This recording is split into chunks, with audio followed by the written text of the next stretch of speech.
అలానే మనం మనం మన స్వలోకి పోవాలి. మనకి ఈ మార్గంలోకి రానంత వరకు అయితే పాపము పుణ్యము ఈ రెండే తెలుసు మనకు.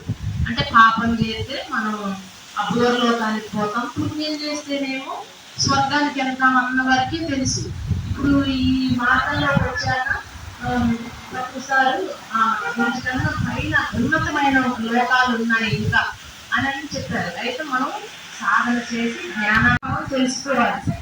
అయితే మనం చేయవలసింది ఏంటంటే, ఇప్పుడు మనం ధ్యాన మార్గంలోకి వచ్చాము, ధ్యానం చేస్తున్నప్పుడు మనకు ఇప్పుడు ఇన్ని సంవత్సరాలు అయిందని కొంతమంది చెప్తూ ఉంటారు.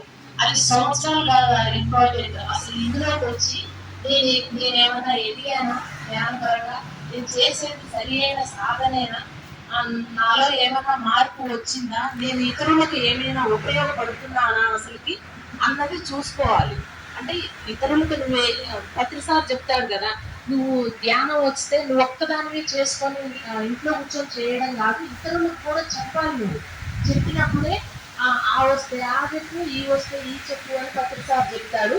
అలానే మనకి ఏది వస్తే అది ఇతరులకు చెప్పాలి. అంతేగాని నేను చేస్తాను అని అంటే అట్లా కుదరదు. అంటే ఇప్పుడు ప్రపంచకంలోకి రానంత వరకు, ప్రపంచకంలో ఉన్నంత వరకు మనకి ఏముంటాయి, దాన ధర్మాలు చేస్తాం ప్రతి ఒక్కళ్ళం కూడా. అంటే ఏంటంటే అన్నదానం, వస్త్రదానం చేస్తాం, ఓల్డ్ ఏజ్ హోమ్లకు కూడా డబ్బులు ఇస్తూ ఉంటాము. కానీ ఇప్పుడు ధ్యానంలోకి వచ్చాక ఈ జ్ఞానాన్ని పంచాలి. అయితే ఒకసారట ఎగ్జాంపుల్ చెప్తాను. రాజలక్ష్మి అమ్మ అంటే ఓల్డ్ ఏజ్ హోమ్కి వెళ్ళిందట. అయితే ఎప్పుడు బయట ఉన్న వాళ్ళకే ధ్యానం నేర్పించడం కాదు, ఆ ఓల్డ్ ఏజ్ హోమ్ లో పెద్దవాళ్ళు ఉంటారు కదా, వాళ్ళకి నేర్పిద్దామని వెళ్ళినప్పుడట వాళ్ళు ఎంతో బాధతోటి నిరాశతోటి ఉన్నారట. అయితే అమ్మ వాళ్ళతో పాటు కూర్చొని భోజనం చేసిందట. చేసిన తర్వాత అమ్మ అట్లా అమ్మ మాట్లాడినా కూడా వాళ్ళు ఎంతో నిర్లక్ష్యంగా ఉన్నారంట. వాళ్ళు ఏమనుకుంటున్నారంటే, మీరేమో బయట మీ పిల్లలతోటి అందరితోటి హాయిగా బ్రతుకుతున్నారు, మేమేమో మా పిల్లలు వదిలేశారు, మమ్మల్ని ఇందులో వేసేసారు కదా అని బాధపడుతూ ఉన్నారట. అప్పుడు అమ్మ అన్నదంటగా, మీరెంతో అదృష్టవంతులు అని అనేసరికి మేము అదృష్టవంతులమా అని వాళ్ళు ఆశ్చర్యపోయినట్టుగా చూశారట. అంటే అమ్మ అన్నదంట, ఇప్పుడు ఇంట్లో ఉన్నారనుకోండి పెద్దోళ్ళు, నువ్వు ఆ పని చేయలేదు, ఈ పని చేయలేదు అని కొడుకు కోడలు ఏదో ఒకటి అంటారు కదా పెద్దవాళ్ళని, అట్లా అంటూ ఉంటారు. ఇక్కడైతే మిమ్మల్ని ఎవరు ఏమనరు, నెలకు ఒకసారి వాళ్ళు కంపల్సరీ మనీ కడతారు, మీరు ఆ భగవంతుని నామం తలుసుకోవటానికి ఎంతో టైం ఉంటది. అంతేగాక పూర్వం కూడా రాజులు కొంత వయసు మళ్ళాక వాళ్ళు ఆశ్రమాలకు వెళ్ళేవారు. ఆశ్రమానికి వెళ్ళి వాళ్ళు ధ్యాన సాధన చేసుకునేవాళ్ళు, ఆ రాజ్యాన్ని అంతా పిల్లలకు అప్పచెప్పి. అలానే మీరు కూడా వానప్రస్థానికి వచ్చాము అనుకోండి, అలా మీరు సాధన ధ్యానం ద్వారానే మన హృదయంలో ఉన్న ఆ పరమాత్మను చేరగలము అని అమ్మ చెప్పారట. చెప్పినప్పుడు వాళ్ళు ధ్యానం ఒక 1/2 hour చేయించిందంట అమ్మ వాళ్ళతోటి. చేయించిన తర్వాత అమ్మ చెప్పిందంట, ఇది శ్రీకృష్ణ భగవానుడు గీతలో చెప్పాడు, ధ్యానులే ఆ భగవంతుడికి ఇష్టలు అని అన్న విషయం అమ్మ చెప్పారట. ఆడ గుళ్ళ చేసిన ఆడనే కదా, నా బదులు ఇంకొకరు చేస్తారు ఎవరెవరు. అలా ఉండాలి. కానీ ప్రకృతి శాస్త్రాలు అంటాం కానీ అవి ఐడియాలు. శాస్త్రాలు అంటే శిక్ష, ఛందస్సు, వ్యాకరణము, నిరుత్తము, జ్యోతిష్యము, కల్పము. ఇవి ఏంటంటే అంటే మనకు ఒక పద్యాన్ని ఎలా ఆ పదజాలం ఎలా రావాలన్న శిక్ష అయితే, ఆ లైన్లు ఎలా ఉన్నా ఛందస్సు. నిరుత్తం అంటే కఠినమైన పదాలకు అర్థాలు ఉంటాయి. కల్పము అంటే యజ్ఞ యాగాలు ఎలా చేయాలనేది ఉంటది. జ్యోతిష్యము అంటే మనకు ఇది మన ఖగోళంలో ఉండే గ్రహాల యొక్క గమనాలను వివరిస్తుంది. అట్లా ఈ శివశాస్త్రాల జ్ఞానము ఉంది. ఆ 4 వేదాలు చదివింటూ అఖండమైన ఖండయోగం తెలిసిన వాడు. ఇన్ని తెలిసినా కూడా రావణాసురుడు వాళ్ళ చెల్లి అయిన శూర్పణఖ చెప్పింది అని అమ్మవారిని తీసుకొస్తారు, సీతమ్మ తల్లిని. ఇప్పుడు బయట ఏమైనా అందమైన వస్తువులు ఉంటే అవి తెచ్చుకొని ఇంట్లో పెట్టుకోవచ్చట. అంటే తెచ్చుకోవచ్చు, కానీ పరాయి వాళ్ళ భార్యని తెచ్చుకోవడం తప్పు కదా. దానికి నాశనం అయిపోయాడు. అంత గొప్పవాడైనా కూడా కామం అని, అంటే ఆ ఒక కోరిక ద్వారా నాశనం అయిపోయిన వాడి రావణాసురుడు. తర్వాత క్రోధం, అంటే మనకు ఉండాలి కామం, కోరికలు ఉండాలి, కానీ అదుపులో ఉండాలి, అతిగా ఉండకూడదు. మనకు అది బాగా కావాలన్నప్పుడు మనం సాధించడానికి ఏ తప్పైనా చేస్తాం. అందుకే మన కోరికలు కూడా అదుపులో ఉండాలి. తర్వాత కోపం, అంటే క్రోధం అంటే కోపం అనే అర్థం. అయితే ఈ క్రోధం వల్ల నాశనం అయిపోయిన వాడు హిరణ్యకశిపుడు. అంటే హిరణ్యకశిపుడికి ఒక తమ్ముడు ఉంటాడు, హిరణ్యాక్షుడు అని. ఆయన్ని నారాయణుడు చంపుతాడు. చంపినప్పుడు ఈ నారాయణుడు చంపాలనేది అన్ని లోకాలు తిరుగుతాడట. అన్ని లోకాలు ఈ నారాయణుడు ఎక్కడున్నాడు అని తిరుగుతాడట. ఈ హిరణ్యకశిపుడు కూడా ఈయన కూడా మామూలైన కాదట. ఈయన ఏంటంటే నక్షత్ర లోకాలను సైతం గతి తప్పించగల శక్తి ఉందంటే. నక్షత్ర లోకం అంటే ఇప్పుడు మనకు వశిష్ఠుడు అరుంధతి మాత ఉన్నారు కదా, వాళ్ళిద్దరికి 100 మంది కుమారులు ఉన్నారట. అయితే ఆ 100 మంది కుమారుల్ని విశ్వామిత్రుడు తెలిసే ఉంటాడు.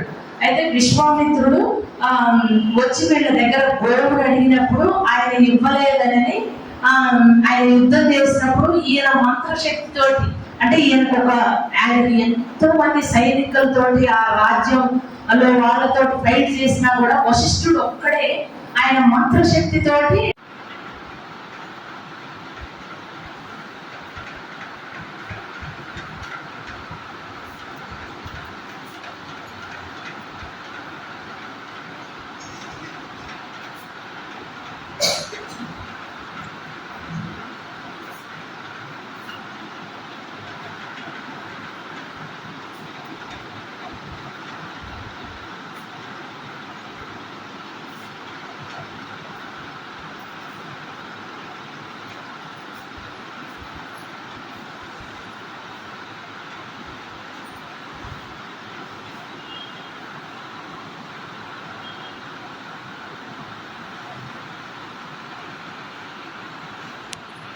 చూడండి.